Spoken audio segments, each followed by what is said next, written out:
Hello everybody, welcome to Holyoke.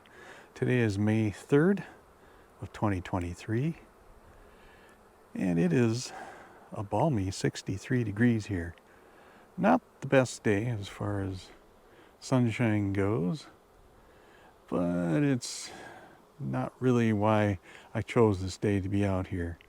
There is no wind, or very little anyway, but what we'll be doing today is coming over to the hives, and we're going to pull off all that black pallet wrap today, that construction tape, the red construction tape, and we're pulling off the Foamular 250 pink foam board today. In other words, we're removing all the insulation today.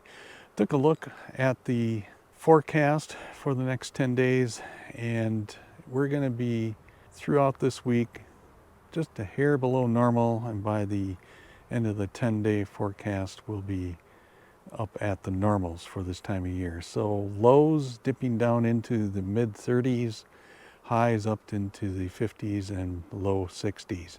So it's looking pretty good, and it's time to pull off that insulation. Also got a number of other things we're going to be doing out here today, and we'll bring you back over and look at the mess I have on the ground here. Well, once we get the insulation off, I'll have to add more straps into the hives that don't have straps. I'll be doing some repairs on the entrance discs there. I know some of them have warped a little bit or broken, so I'll be doing that. I've got at least one, maybe two of those small insulators that I'm going to be working on for the electric fence. And over here in the upper left corner, you can see I've got some trail cams. So I'll put a trail cam on both the B-Yard 1 and B-Yard 2 here. Not very expensive ones, but it'll work just fine. That's what I used last year. Also, got some shims, wood shims, and a mallet. I'm going to try and see if I can straighten up the rack a little bit so those boxes, the hives, aren't leaning over as much. And eventually I will get into and do some checks on the hives themselves to see how the resources are going, the pollen patties and the Hive Alive fondant. A lot to do today, so let's get going.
Well, all that stuff is done. I decided to move all of the boxes back a little bit further on the rack, see if that'll help the leaning situation. I'm not exactly ready, I think, today to try and level them. In fact, I think my next move major move out here is I'm going to come out. I don't know if I'm going to move them yet over to bee yard number 2 or do rotations on them, but some of these, as you'll see in a second here, are very active. Each one of them is, I see a lot of pollen coming in, and I know that maples, the red maples, are finally in bloom, and I'll try and get a shot of that tomorrow morning, or maybe even yet tonight when I get home. So what I want to do on this portion of the video is to talk a little bit about the entrances. The hive entrances here are, as you can see, multicolored, and since this is a dead out here, I'll feel free to just turn it as I wish. I got it fully open. I got it just as a aerator. You'll breathe air. And I got a queen excluder here, or it's like I had it before, fully closed. I'll go take a look down the aisle here and take a look. I'm going to keep everything, maybe you can hear the girls here, fully closed for now. Still getting pretty chilly here at night, but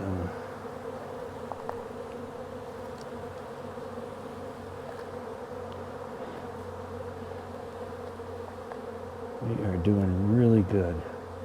So these are survivors. All of these hives are survivors. They survived the winter. I think the coldest temperature we had last winter was 38 below 0 Fahrenheit. So, and there were a number of days where it was below 20 below. So it's very good stock. I'll go back over here to my pile of stuff, which is starting to get a little bit smaller as we go here. So what I do with these things is maybe you saw, I will take and I'll put a screw through, but not just a screw. They're stainless steel screws, and hopefully you can see in there. I also put some washers on, so that way when it rotates, it's not trying to unscrew the screw, it's rotating against the washer. Now, I want to notice that quite a variety of colors here, and that just wasn't by accident. If you went out and looked for these to order them, you would not find them, because I have printed these off on my 3D printer, and you'll see a little bit of that near the end of this segment.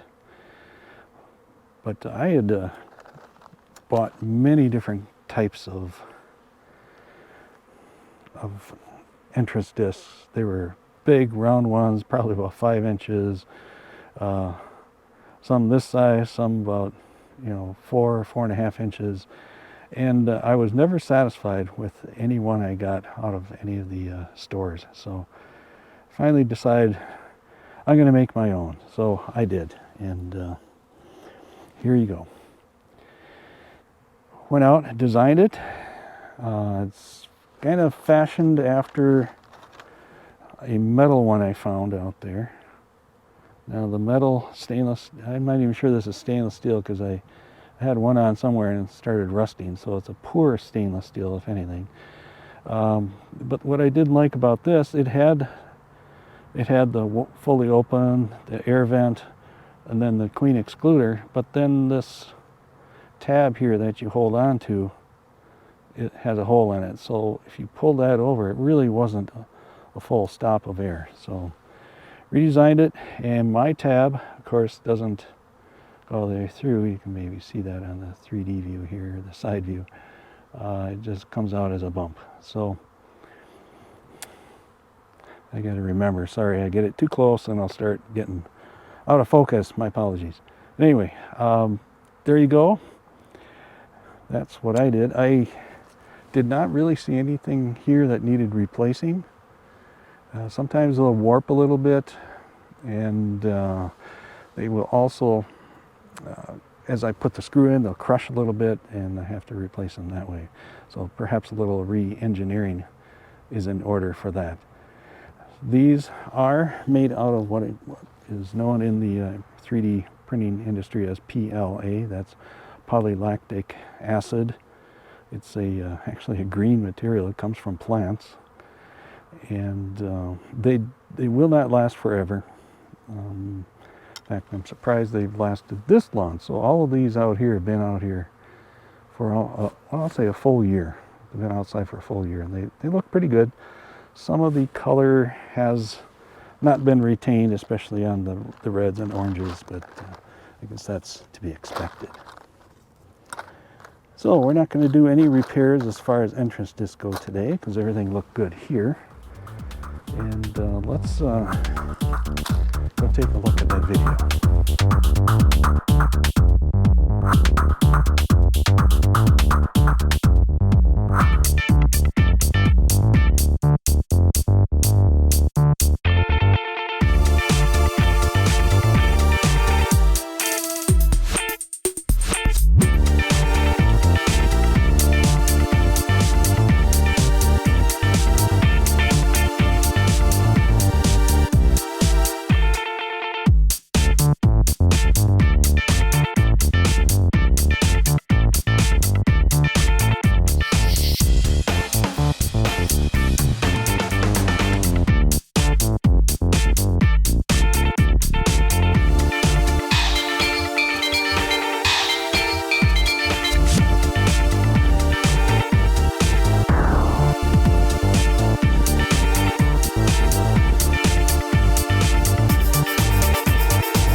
Here we are, first one is done, and looks like we're ready to capture pictures.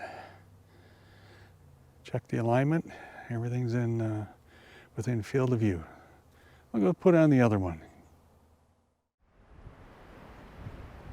Hello again, everybody. Today is May 4th. May the 4th be with you, and may the 4th also bring you pollen. Here we go, finally. Our maples, the red maples, are finally blooming on May 4th. Actually, they started out a couple days ago. I started seeing little blossoms here and there, but they're in full force today. So finally, glad to see the red maples out here in blossom. And I did see some girls when it was a little bit warmer yesterday up in the trees looking out around, but unfortunately today we got a wind off of Lake Superior. It is 44 degrees here right now, 44. And I just took a look at Holyoke. Holyoke is 63 degrees, so do the math. It's a little warmer down in Holyoke than here. Holyoke from here is about an hour and 2-minute drive away. So, but such are the way things go along Lake Superior here. Of course, when July and August come, we'll be hoping for a wind off of Lake Superior to help keep us cooled down a little bit here throughout the hot part of our summer. So I'm going to try out the new lens here once again, the 15X lens, and see if we can get a close-up here of the budding red maple trees here. I'm going to have to hold it pretty tight because even the camera started to go in there on the tripod. As you can tell, by golly, it's windy once again here. Imagine that, here on Windy Ridge.